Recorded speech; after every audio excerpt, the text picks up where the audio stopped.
Olá. Para quem está na luta dos concursos, o canal Mundo dos Concursos continua sendo aquele parceiro firme, né? Trazendo informação e apoio. Bem-vindos a mais uma análise nossa. Hoje é a sexta parte da série sobre remédios constitucionais e o foco é o mandado de injunção. Vamos usar nosso material jurídico para desmistificar esse instrumento. Ok, então, para começar, o que é exatamente esse tal de mandado de injunção? Para que serve? Oi. Bom, ele é um direito fundamental, basicamente, para garantir outros direitos, sabe? A Constituição de 88, lá no artigo 5º, inciso 71, é bem clara. Ela diz assim, ó: conceder-se-á mandado de injunção sempre que a falta de norma regulamentadora torne inviável o exercício dos direitos e liberdades constitucionais e das prerrogativas inerentes à nacionalidade, à soberania e à cidadania. Ah, então é tipo, tem um direito na Constituição, mas falta lei para dizer como ele funciona na prática, é isso? Exatamente. Se essa falta de lei impede você de exercer seu direito, o mandado de injunção é o caminho. E aí veio a Lei 13.300 de 2016 para detalhar melhor o processo. O objetivo, como está lá no artigo 2º, é justamente destravar esses direitos que ficam parados por causa da omissão, né? O artigo diz: conceder-se-á mandado de injunção sempre que a falta total ou parcial de norma regulamentadora torne inviável o exercício daqueles direitos que a gente já falou. E o parágrafo único ainda complementa. Ah, tem mais. Sim, ele diz: considera-se parcial a regulamentação quando forem insuficientes as normas editadas pelo órgão legislador competente. Quer dizer, às vezes tem uma lei, mas ela não resolve tudo. Aí o judiciário pode intervir para dar uma solução. Mas atenção, né? Precisa sempre de um advogado ou de um defensor público para entrar com a ação. Entendi. Então não é para qualquer lei que falte norma. Quais são as condições certinhas para poder usar o mandado de injunção? O ponto-chave tem que faltar norma para regulamentar uma norma constitucional que a gente chama de eficácia limitada. Eficácia limitada. O que seria isso, resumidamente? Pensa assim, são aquelas promessas da Constituição que precisam de uma lei de instruções para valer de verdade. E mais, essa norma constitucional tem que ser impositiva, ela tem que ordenar que algo seja feito, não pode ser só uma opção. Certo. Por isso que não cabe MI para norma de eficácia plena, que já vale por si só, nem para de eficácia contida, que só precisa de alguma restrição. O exemplo clássico que todo mundo lembra é o direito de greve dos servidores públicos, lá do artigo 37, inciso 7. Ficou um tempão sem lei, né? Verdade. E se a Constituição só dá uma opção para o legislador, tipo, poderá fazer tal coisa? O STF já disse que aí não cabe MI, porque não era uma obrigação criar a lei. Faz sentido. Precisa ser uma ordem não cumprida. E quem pode ir lá na justiça pedir isso? Quem são os legitimados? Bom, quem pode entrar com a ação, a tal da legitimidade ativa, depende. Se for um mandado de injunção individual, o artigo 3º da Lei 13.300 fala que é a pessoa, física ou jurídica, que está sendo impedida de exercer o direito por causa da omissão. Basicamente, o dono do direito. O titular, né? Isso, o titular. Agora, tem também o mandado de injunção coletivo. Aí o artigo 12 da lei abre mais o leque. Quem pode entrar nesse caso? Olha, são 4 grupos principais. Primeiro, o Ministério Público, quando a falta da norma afeta, sim, a ordem jurídica, a democracia ou interesses sociais importantes. Ok. Segundo, partido político que tenha representante no Congresso Nacional para defender direitos dos seus filiados ou ligados à própria legenda. Terceiro, e esse é bem comum, organização sindical, entidade de classe ou associação que esteja funcionando há pelo menos um ano. Eles entram para defender os interesses dos seus membros ou associados. E o quarto? A Defensoria Pública, claro, para defender direitos humanos ou os direitos de quem precisa, dos necessitados. Beleza. E essa ação ela é movida contra quem? Quem é o réu, digamos assim? A ação é contra quem devia ter feito a norma e não fez, né? O artigo 3º da lei fala que o impetrado é o poder, órgão ou autoridade com atribuição para editar a norma regulamentadora. Ah, então não é só o Congresso. Não, de jeito nenhum. Pode ser o presidente da República, se faltou um decreto, por exemplo. Pode ser um órgão administrativo, uma agência reguladora.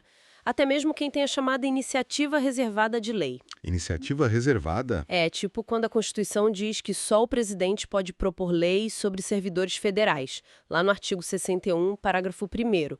Se ele não propõe, a omissão é dele. Entendi. E um ponto importante. Aquela empresa ou pessoa que talvez se beneficie com a falta da lei, ela não pode ser réu no MI, porque ela não tem o poder de criar a lei que falta, né? O réu é quem tem o dever de legislar. Certo, ficou claro. E onde a gente entra com essa ação? Qual tribunal é competente para julgar o mandato de injunção? Aí depende. A competência para julgar o MI é definida pela autoridade que foi omissa, de forma bem resumida, tá? Sim, por favor. Se a omissão for das maiores autoridades federais, presidente, Congresso, mesas da Câmara e Senado, tribunais superiores, TCU, aí a competência do STF. Supremo. Isso. Se a omissão for de outros órgãos ou autoridades federais, como ministros de Estado, geralmente vai para o STJ, o Superior Tribunal de Justiça. Ok. E, claro, se a matéria for trabalhista ou eleitoral, vai para justiças especializadas, né? O TSE também tem competência específica lá no artigo 121. E o que sobrar, omissões de autoridades estaduais ou municipais, normalmente vai para a Justiça Estadual, a menos que envolva a matéria federal, aí pode ir para a Justiça Federal comum. Entendi. É definido por quem se omitiu.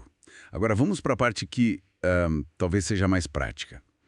Aqui é onde fica realmente interessante. Como é que funciona a decisão do mandado de injunção? Quais são os efeitos? Ah, essa parte teve uma evolução enorme na jurisprudência, principalmente do STF. No começo, lá atrás, o Supremo tinha uma posição que a gente chama de não concretista. Não concretista? Eles só diziam, olha, poder legislativo, você está em falta, precisa criar a lei. Mas não resolviam o problema da pessoa que entrou com a ação. Só declaravam a demora. Puxa, não ajudava muito na prática, então. Pois é, daí o STF foi mudando para posições concretistas. Tinha a concretista direta, onde o próprio judiciário criava a regra para o caso, e a concretista intermediária, que acabou virando a principal linha. E como funciona essa intermediária? O judiciário primeiro dá um prazo para o órgão responsável criar a norma. Se o órgão não cumprir o prazo, aí sim o judiciário estabelece como o direito vai ser exercido naquele caso específico, até que a lei venha. Ah, agora sim. Essa mudança ficou muito clara em casos famosos, como o da aposentadoria especial dos servidores e o próprio direito de greve deles. O STF parou de só declarar a omissão e começou a aplicar soluções concretas, geralmente essa intermediário. E a Lei 13.300 veio e colocou isso no papel, lá no artigo 8º. Ela adotou a posição concretista intermediária como regra. O artigo diz que, reconhecida a mora, será deferida a injunção para, inciso 1, determinar prazo razoável para o órgão editar a norma e, inciso 2, estabelecer as condições para o exercício do direito se a mora não for suprida no prazo. Certo. E essa decisão vale para quem? Só para a pessoa que entrou com a ação? Então, a regra geral, segundo o artigo 9º da lei, é que a decisão tenha eficácia inter partes, ou seja, só entre as partes do processo. E vale só até a norma regulamentadora ser finalmente editada. Mas tem exceção? Tem. O parágrafo 1º desse artigo 9º é super importante. Ele diz que a decisão pode ter eficácia ultra partes, que é ir além das partes, ou até erga omnes, que vale para todo mundo. E quando isso acontece? Isso pode acontecer quando o tribunal achar necessário para garantir o direito de forma mais efetiva, sabe? Especialmente em mandados de injunção coletivos. Faz mais sentido que a decisão valha para todo o grupo representado ali. Entendi. Para a gente não confundir as coisas, qual é a diferença fundamental entre o mandado de injunção, o MI, e a ação direta de inconstitucionalidade por omissão, a ADO? Muita gente confunde. Confunde mesmo, mas são bem diferentes. Pensa assim, o MI é uma ferramenta subjetiva para resolver um problema concreto de alguém ou de um grupo, que não consegue exercer um direito por falta de lei. É para proteger um direito individual ou coletivo específico, geralmente ligado ao artigo 5º. Ok, focado no direito da pessoa. Isso, já a ADO é objetiva abstrata. O foco dela é defender a Constituição em si, garantir que ela seja cumprida. Ela não está ligada a um caso concreto específico, mas à omissão legislativa em tese que impede a aplicação de uma norma constitucional. O objetivo é declarar a omissão para forçar a criação da norma para todo mundo. E quem pode entrar com cada uma? Também muda. No MI, como a gente viu, quem entra é o titular do direito individual ou aqueles legitimados do coletivo, MP, partido, sindicato, defensoria. Na ADO, a lista de quem pode entrar é bem mais restrita, tá lá no artigo 103 da Constituição. Presidente, mesas do Congresso, PGR, partidos, entidades de classe nacionais, etc. E os efeitos da decisão? No MI, a regra é efeito interparte, só para as partes, podendo ser ampliado.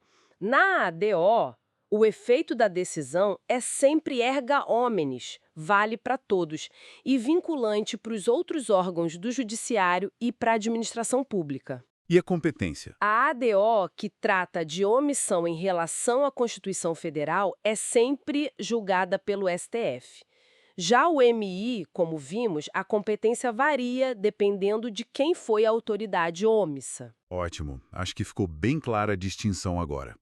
Então, para a gente amarrar tudo, o mandado de injunção é esse remédio constitucional para quando falta uma norma regulamentadora que impede a gente de exercer um direito previsto na Constituição, desde que seja um direito de eficácia limitada e a norma seja impositiva.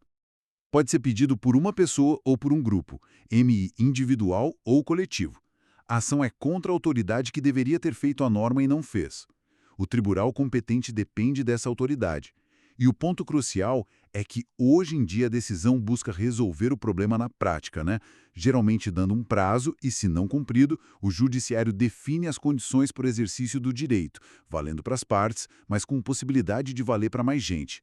E, claro, é diferente da ADO, que tem um foco mais abstrato na defesa da Constituição. Perfeito, é isso mesmo. O MI é uma ferramenta essencial para garantir que os direitos constitucionais não fiquem só no papel por causa da inércia de quem deveria criar as leis. Ele dá efetividade à Constituição. E para a gente pensar um pouco além, né? Fica uma questão interessante. Como com o judiciário cada vez mais tomando essas decisões concretas no mandado de injunção, como a gente equilibra isso? Como garantir os direitos fundamentais sem que o judiciário acabe, legislando no lugar do legislativo, respeitando a separação dos poderes? É um debate constante. E é excelente ponto para reflexão.